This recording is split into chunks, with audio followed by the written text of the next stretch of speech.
Thank you for joining me today on press day for My Lady Jane. Hi. Hi. Lovely to meet you. Exciting times. I was telling Rob and Anna, I enjoyed the series so far from what I've seen. I love the mystery, the comedy, the adventure. Gemma, let's start with you first. What was your vision for the series to bring this to life?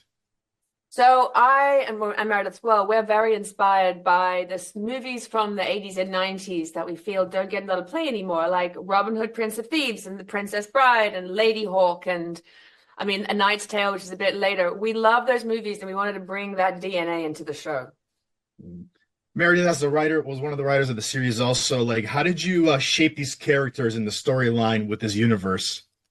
Well, Gemma discovered the book that the show it's inspired from on the subway, actually. She was riding the subway and she saw a teenage girl reading the book like this, with a book this close to her face. And she figured, and this is true, that if a person is reading a book that closely, it must be a pretty good book, especially if that person is a teenage girl. Yep.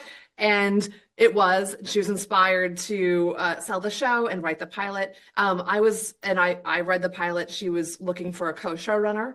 And we discovered that we had these two incredible things in common. We had this love of these movies and this desire to bring that tone back to television, but also that we both loved Lady Jane Grey when we were teenagers. We were obsessed with the tragic story of Lady Jane Grey. When you're a 13-year-old girl, you love things that feel very, beautiful and damned. But then when you look back and reevaluate them a little bit later in life, you realize what a tragic victim she actually was. She was this incredibly well-educated woman who was queen, but then beheaded after 9 days. She was a pawn for her noble family. And we couldn't resist this opportunity to give her a different story, a swashbuckling, romantic adventure, dramedy, yada, yada, yada. Our show actually is.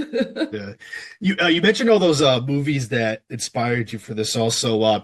While filming or writing this, were you going back and forth, and while you were like certain scenes, you're like, wait a minute, I have a better idea, and you take that out, put something else in, like a spin? Yeah, all the time.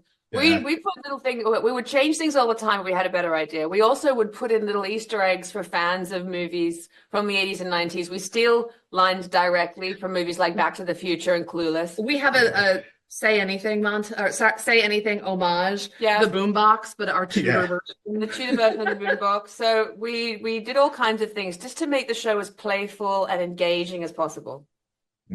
How would you describe these series in 3 words, would you say? Can I have 4? Sure. True love, high adventure. Yes, I say swashbuckling, romantic, and surprising. There you go. Yeah. Amazing. Last question for both of you. What are you hoping for with the viewers tuning in to watch us? What are you hoping to get out of this series? We hope they come in expecting one thing and then we give them something they'll actually love even more. We hope that we charm them. Yeah. Charm them to little bits and pieces. But we hope they fall in love with Jane, and we hope they fall in love with Jane's journey and all of the incredible characters in her story, and that they laugh and that they fall in love and that they come away smiling, because intelligent optimism is our whole deal. I can squeeze in one more question. I notice I have some time. Do you have any ideas for a season 2 to continue this story?